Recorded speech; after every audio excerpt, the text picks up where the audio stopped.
tugerageze dukerebuke dukura amaboko mu mpuzu twiyumvira ibintu twokora kugira ngo twiteze imbere duteze imbere ingo zacu dushigikira ingo zacu kandi ntitugaye akazi je ndibuka hariho umugenzi wanje yari kariga medicine mugabo uburyo buca buragenda ntiyasubira kuronka ngena aronka uburyo yarava kwishura akikorera igitunga c'amavoka agenda aravuga ngo yorora yavoka akagenda akazidandaza kugira ngo kuronka ivyo afungurira abana ejo azosubire kw'ishure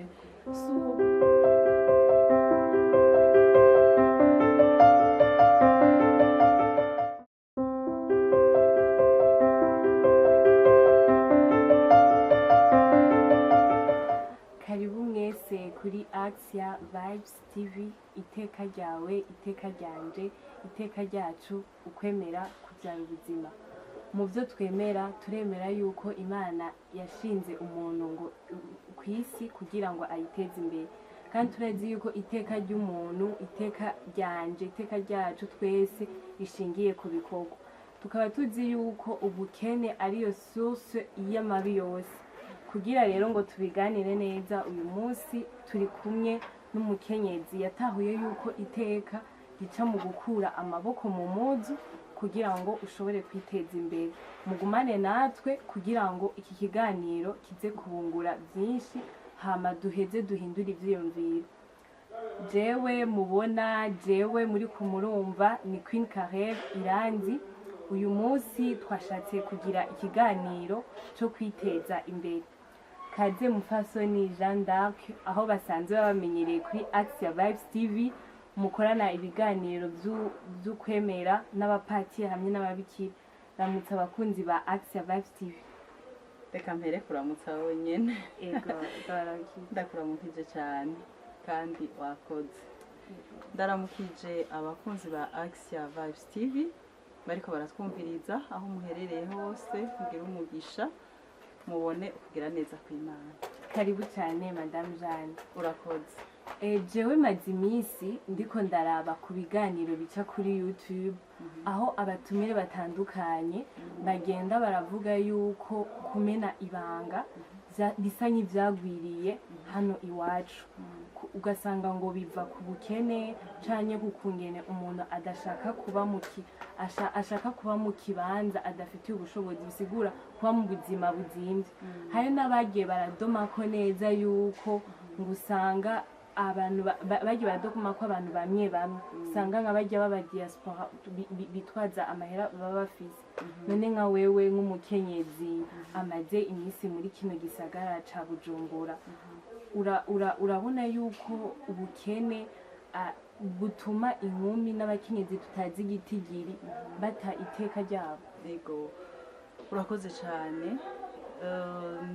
Wivuze neza ndi umukenyezi ariko imbere y'uko uwo mukenyezi narigeze kuba ndi nkumi nkumva narabaye mu buzima bw'ubukumi ubu naho ndi mu buzima bw'ubukenyezi bw'ubumama. Yego rero nk'uko bivuze ubukene si ivy'ubu gusa ni kuva kera. Ubukene ni ikintu kibabaza. Ubukene iyo utabwitwayemwo neza. Je ndibuka kera tukiriko turakura abavyeyi baraduhanura bakatubwira bati ubukene burahera, ntuzobone kwa naka ngo bariko bararya biriya, ntuzobone naka ngo afise ibi nawe ngo uce uhaba bukubihaba bukire kandi udashobora kubironka. Twebwe aho twarukiye twari mu buzima bubayabaye mugabo tukaba dufise abantu b'abatunzi tubana. Rero utagumije uwo mutima wacu usanga wagomvye kwifuza ivyo kwa banaka.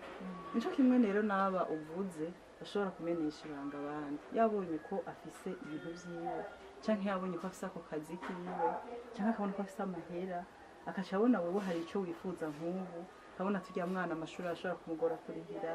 arashobora ko bimunanira ko yigurira agapantaro ashaka canke uduherena ashaka canke ikindi kintu ashaka akaca agomba rero kumenesha ryabanga. Nico gituma rero ubukene iyo utabwakiriye ngo uvuge uti jewe ngomba nkoreshe inguvu zose kugira ngo mve muri ubu bukene urashobora kumenesha ibanga. Ariko si ivy'ubu gusa mugubu hoho urabona isi iri ku muvuduko nyaruka. Kera vyarabikaga ku migwi mugubu ubunye n'ibivyohendesha abagore n'abakenyezi byaragwiriye biraba byinshi cyane ubukene rero ntibuseswa ni ukuri iyo udahagaze rugabo muri ubwo bukene ngo usabe Imana igufashe kuronka inkomezi zokora cyane kugira ngo buvemo wosanga hariho ubugufatiyemo nk'umuntu umuntu ati ngo hano ndaguha akazi kugira ngo akumeneshe ryabanga cyangwa akakubwira ati tora ibi bihera akabizana gutya ubibona waraye ubusa cyangwa wabuze amahera ku ishuri cyangwa wabuze icyo ugaburira nk'umukenyezi wabuze nk'ikintu ugaburira nk'abana ukazabona umuntu yazanye gutya atari inema y'Imana igufashije nuko rero bica bisaba yuko umuntu akora ego cyane ubukene burababaza rwose none madame Jeanne wewe nka wewe niyahe novuga yuko wihaye inama yahe wihaye ihangira yahe kugira ngo witeze imbere byagenze gute byakujemo gute urabona ubuzi bwo buragoye kurabona ugiye kwicara muhira ni hahandi ubukene buca buza bukagusangaho bukakunyundanyundiraho buguteza na ya mitima mibi cyo gituma rero naciye niyumvira nti umwanya aka kazi k'ibyo umuntu aba yigiye atabararana cyangwa naho wowe wakaronse kuja gukora ibintu wiyumvunganyamo umwanya ushakiye ukabikorera nk'uburose n'ikindi hariya ntuze kuja muri bimwe byo kubesha ndagiye kavuga uti ndagiye gukora iby'iwanje ushiramo ingufu nyinshi ko uri gukora iby'iwawe uvuga uti aha nibitungukana jewe jenyene nza guhomba kuko sinza kuronka iconge umva rero niho haho naciye niyumvira nti reka rero mve muhira ngenda gukotesha tuvutano umva rero ca ndaza ariko si ukuvuga ngo icyo nyine cyo gukotesha imvutano umuntu arashobora kwiyumvira n'ikindi kintu avuga ati je nuko nagiye muri ico narafashe umwanya ndaryama ndiyumvira ndavuga nti kinye muri uru rugero ngezemo muri iyi myaka ngezemo no mu umuntu none hakora ikintu yumva kimujemo yumva afitiyemo umwete niho haho rero naciye niyumvira nti reka niyumvire ngende gukotesha amavutano gukotesha imvutano kandi murabona yuko twishikiye nyine aho wakoze kunsanga aho kirindi none uko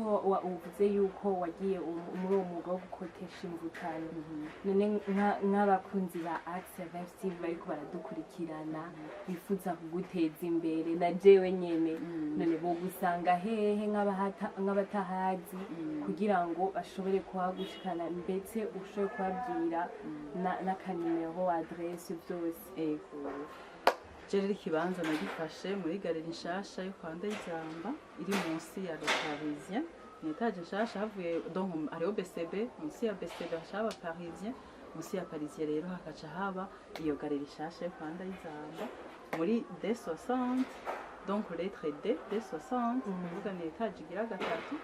hama harago bon kuduga nyene ntibinyaruka nk'abantu bariko barakora ntimuzorihe kuza kunshorera Ndayizamba yaratugeragereje ashiramo ascenseur ubona ushitse utarushe karibu rero nshuti bagenzi muze munteze imbere burya umuntu ateza imbere n'inshuti n'umugenzi none ko jewe nabonye yuko kandi n'abantu benshi turiko turabibona henshi yuko ubu abenshi bijukiye gukotesha imvutano none nka mwebwe bivanye nihangira umuntu aba ashaka gushikako ubwo bivanye n'ukungene muba muri benshi ubwo abakiriya nibaba bake ku rugezo mutari muvyifuje nk'uko mubishaka muca mubyitwaramo gute bigenda gute ico kintu cyo gukotesha imvutano ni ukuri gikorwa n'abantu benshi gikorwa n'abantu benshi mu magarera atandukanye ubona hari amagarera atandukanye kandi galeri yose wisanga nko gukotesha imvutano mugabo buriya urudandazwa rwo rwose hajya umugisha w'umuntu utumbera ku muntu nyene ibindi vy'imvutano biraja mu inshuti inshuti yawe ufise urubanza gusaba gukerebuka mubu urabona mama wawe ndamuzinziriza nti ngo sore kandi Imana imuha umugisha yaraje inshuro nyinshi n'abandi nyene rero umva wikora ku bagenzi ukababwira uti jewe ndiko nditeza imbere mu gukotesha imvutano none muzohera iteka uzumvise umuntu azogira akamaro yaje aca usimbuka amubwira uti ndakotesha imvutano zorabuhaje wumvise imanza z'inezi z'inabi zose rero hari naho bisigaye bitugora ugasanga mwumva nyene biratuma kubera uko kuba umuntu ashaka amahera cyane aho usanga nyene n'umuntu yabuze umuntu kazona uridombo hewe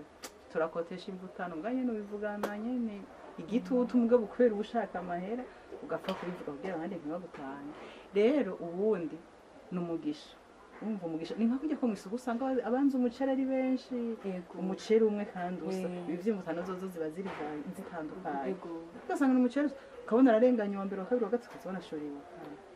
rero uretse ibi vy'uko aba ari inshuti aba ari abagenzi harabamwe nuko umuntu aje nk'uwakaza nko mu kibanza murashobora gusanga muri nk'abangahe wowe mbere ukaza uri umugenzi we wanje ukashushika imvutano ziwanje ukazihweza ukazibona ushimye yuriya ntimunaziranye nivya bindi rero nakubwira umugisha utaha ku muntu ntawogira ubwoba ngo mbega ngo nzobura abakiriya oya hama hariho ibintu aha mu mvutano usanga ico bita hulo ivamwo zitanu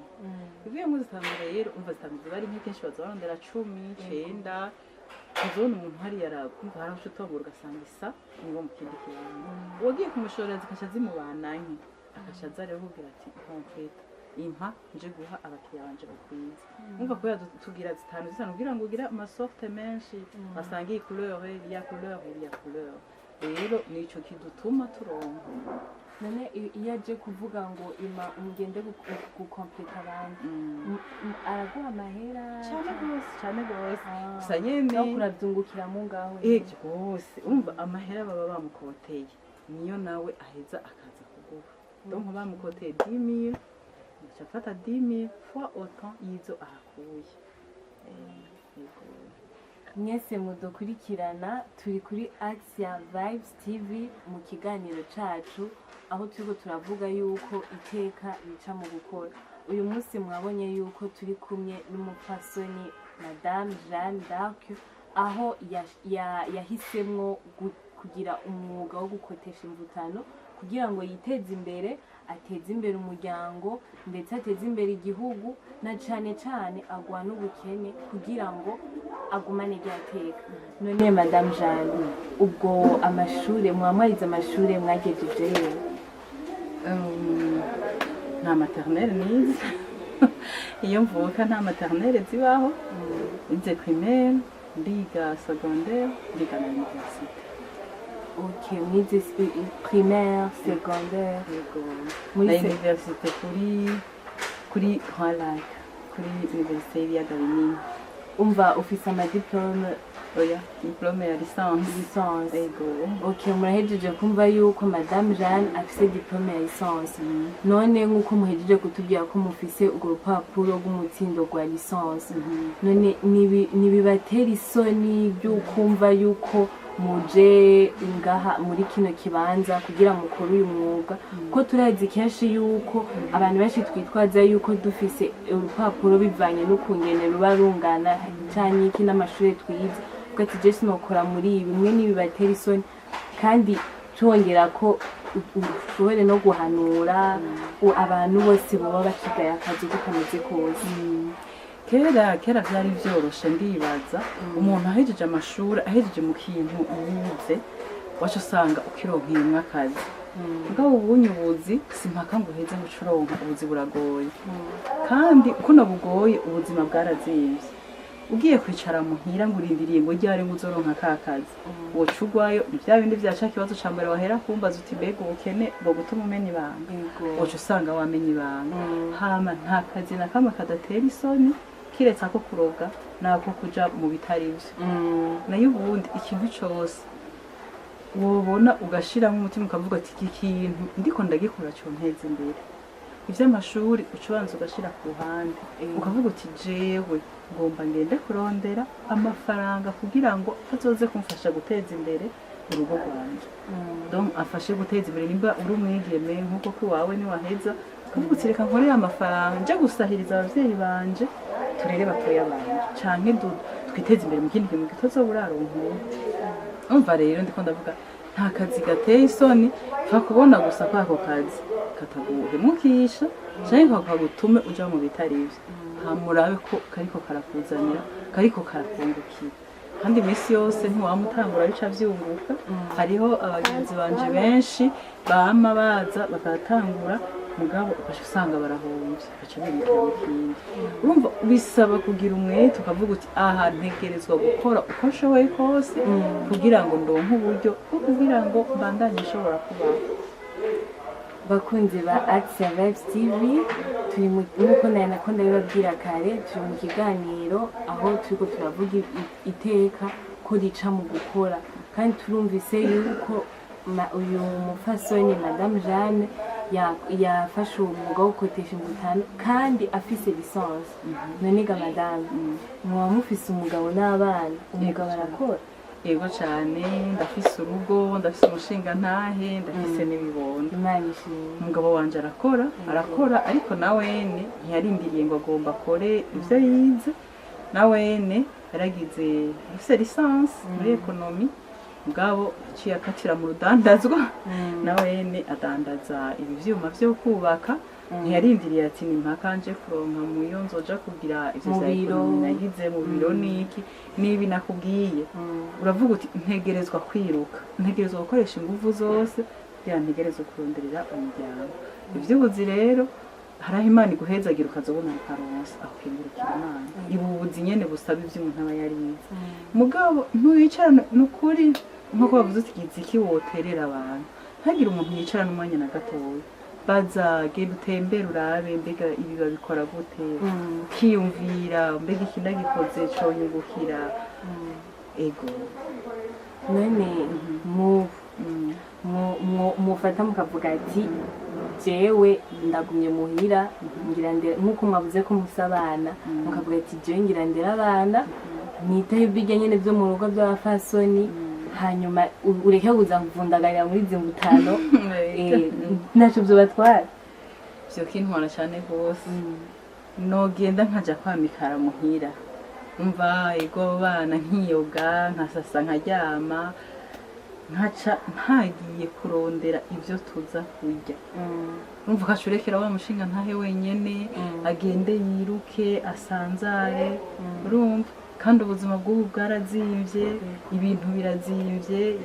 haba mu byo gufungura haba mu byo kwambara. Haraho Imana iba yagufashije ntugoragurikishije iyo hagiye mu byo kugwaza byo bicaye ubugesera. Umva rero nta n'umutima wo kugenda ngo nicare muhira noronka nta naho vyoba. Nicare gute umwana acazamina vare, umwana acazanshaka gufungura. Urumva aho ntitwibagiye na lo sociale babandi biyuvuka nabo barakeneye intevyo ashobora gukora umuntu. Kandi noneho nawe ubonye ikintu waterereye ukavuga uti iki kintu cashobotse kuko nanje nashizemo ukuboko naterereye biratanga akanyamuneza gusumba aho kwicara hamwe ukaguma urindira ivuga impiki n'usabiriza bica biruhisha n'uwo mwubakanye. Bisaba rero ko umwe wese avumbuka akiruka kuronderera hariya ubundi akiruka kuronderera hariya mugabo nongerako urondera mukuri utibagira ko udatora ibitakugenewe, udatora ibirenze urugero, udatora ibikwaka iteka, utora ibivyo ufitiye ivyo wakoreye. Yego bakunzi ba AXIA Vibes TV murumva yuko kandi muribonera yuko iyo turiko turavuga iteka turiko turatera inkuru cyane ngo tubesha abantu kuko turazi yuko Imana muri uko kugira iteka yaduhaye ubwenge hamwe n'inguvu ngo kugira tukore. Donc rero turiko turakora turiko turihesha turiko turishe iteka mu bantu kugira ngo twiteze imbere duteze imbere imiryango yacu nk'uko twamye turabivuga. Reka umutumire wacu ndamusabe asubire ababwire aho musanga cyangwa mukamwakura. Ego nkorera muri Galery nshasha ya Ndayizamba iri munsi ya Parisien muri D60. Ndakotesha Imvutano z'imanza, iz'abavyeyi, iz'abageni. Ego naho rero kandi karibu kaze mu ntezi imbere. Bakunzi ba AXIA Vibes TV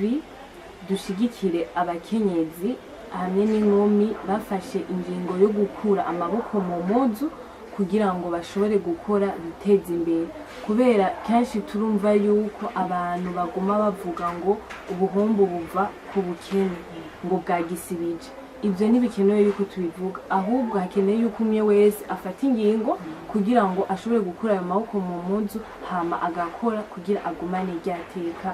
Madame Jeanne nta kindi kintu wotumirira abakunzi ba AXIA Vibes TV cyane ukababwira cyane wongera unabibutsa nde hahandi. Ego cyane urakoze bakunzi ba AXIA Vibes TV cyane cyane abagore n'abigeme kuno munsi QUEEN-KAREL ni wayashimikiye ko cyane tugerageze dukerebuke dukura amaboko mu mpuzu twiyumvira ibintu twokora kugira ngo twiteze imbere duteze imbere ingo zacu dushigikira ingo zacu kandi ntitugaye akazi. Je ndibuka hariho umugenzi wanje yari kariga medicine mugabo uburyo buca buragenda ntiyasubira kuronka ngena aronka uburyo yarava ku ishuri akikorera igitunga c'amavoka agenda aravuga ngo yorora yavoka akagenda akazidandaza kugira ngo aze kuronka ivyo afungurira abana ejo azosubire ku ishuri. Si uwo gusa ntihagire umuntu agaye akazi. Ndazi n'undi mugenzi yahejeje nawe nafise lisansi ntiyaronse amahirwe yo kuronka uwo mutahe ngo agende kuca aronka ikintu atandaza kinini bwo kubera afitiye abana muri iki gisagara ca Bujumbura afise lisansi aragenda akawumwede hahandi bahereza ubunyume ngo basigaye babaha 10,000 ku munsi avuga ati ndagenda ndiriko ndahereza nduhe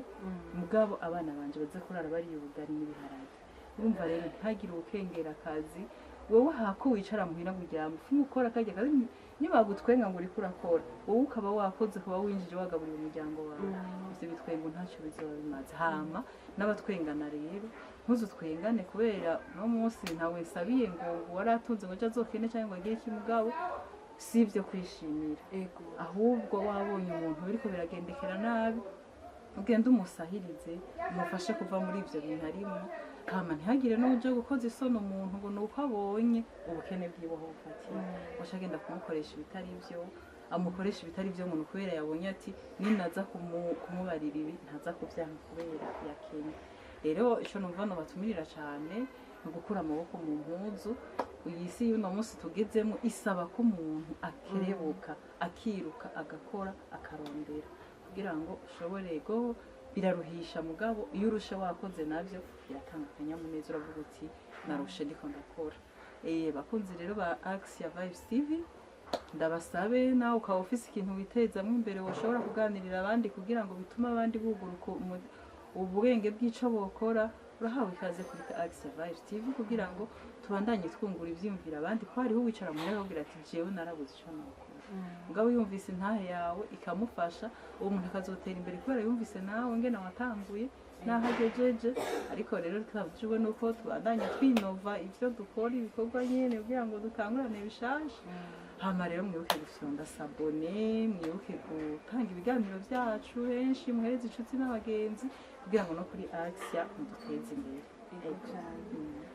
Uyu munsi rero ikiganiro cyacu twagikoreye muri Galery Ndayizamba D60